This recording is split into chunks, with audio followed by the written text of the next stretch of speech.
There are few things as tried and true in cinema as the tragic tale of the price of fame. See, 4 versions of A Star is Born.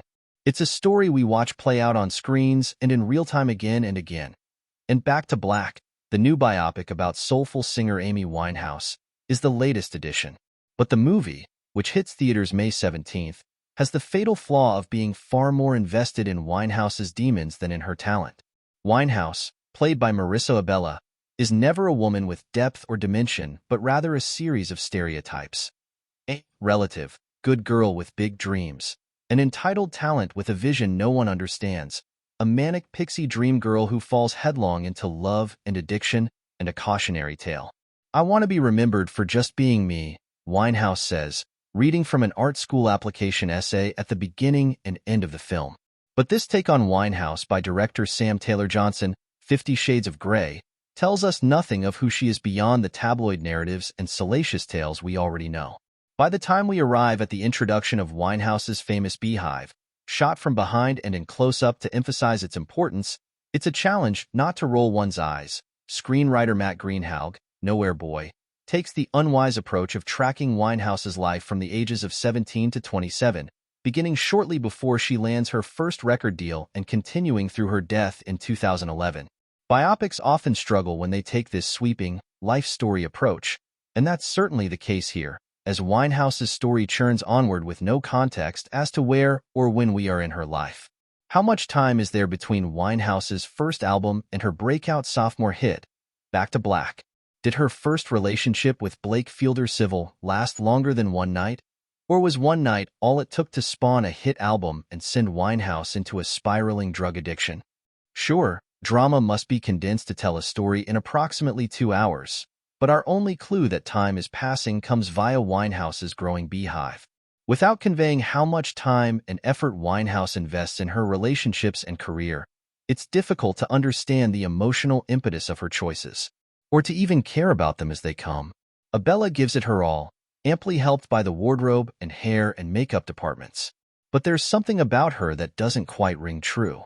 Winehouse's drug binges and drunken stupors, which make up the majority of the film, feel blatantly acted, the kind of telegraphed performance choices you might expect to see in a school production rather than a major motion picture. When Abela gives a more stripped-down version of Winehouse, there's glimmers of emotional truth. Of course, the trussed-up Winehouse isn't always was an act, but Abela doesn't nail that sense of transition.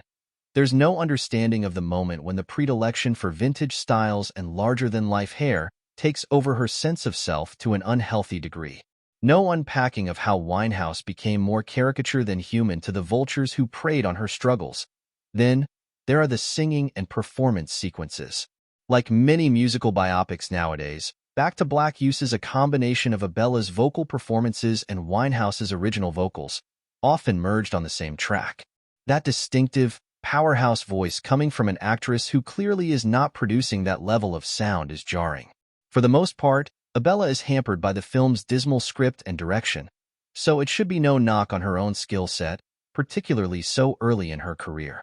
However, she is surrounded by a wealth of stronger performances: Jack O'Connell as Blake, Eddie Marsan as doting father Mitch, and Leslie Manville as Winehouse's beloved grandmother, Cynthia. O'Connell gives Blake a boxer's grace, making him a pugilistic hangdog. Greenhalgh's script sadly offers Blake a more measured and thoughtful rendering than Winehouse, so much so that Blake's acts of violence and brushes with the law are discordant with the person he is presented as. Many close to Winehouse were involved with the project, so it's no surprise that the film's best performances come from the 2 family members who meant the most to her. Despite his fireplug stature, Marsan is helplessly febrile, a man who dotes on his daughter too much to give her the tough love she desperately needs. In his hands, we see how Mitch is both a bodyguard and an enabler. Meanwhile, Manville is the high point of the film as Cynthia, Winehouse's grandmother, and a stylish jazz singer in her own right. Manville brings with her a necessary gravitas and elegance so impactful that with one glance, it's clear why Cynthia is Amy's guiding light. But when Cynthia dies, so does the film, spiraling into the darkest periods of Winehouse's life and wallowing in them with an exploitative glee. There's no desire to understand Winehouse's demons so much as there is to project them in graphic detail for our entertainment. Worst of all is the film's persistent emphasis on Winehouse's desire for motherhood and its role in her tragic end. Whether the plot point is true or not, the way the film shapes it is maudlin and offensive. The camera lingers on Amy as she wistfully stares at mothers and their children, her eye landing on every baby that comes within a 50-foot radius. Rather than spending any significant time in the recording studio or helping us understand Amy's creative process, Back to Black dedicates chunks of screen time to the supposition that Winehouse's inability to have a child was a driving factor in her self-destructive behavior. It's reductive, perhaps even dangerous, to diminish a woman's talents and chalk up her demons to a tired, misogynistic trope. Winehouse was an estimable artist, one whose passion for Motown, doo-wop, and jazz propelled her to create a singular sound with her remarkable vocal instrument.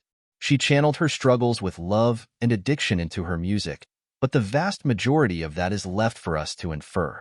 There's no desire to interrogate her artistry or to grant a portrait of what made her tick. In this rendering, Winehouse is made up purely of audacity, vocal theatrics, and addiction-fueled behavior.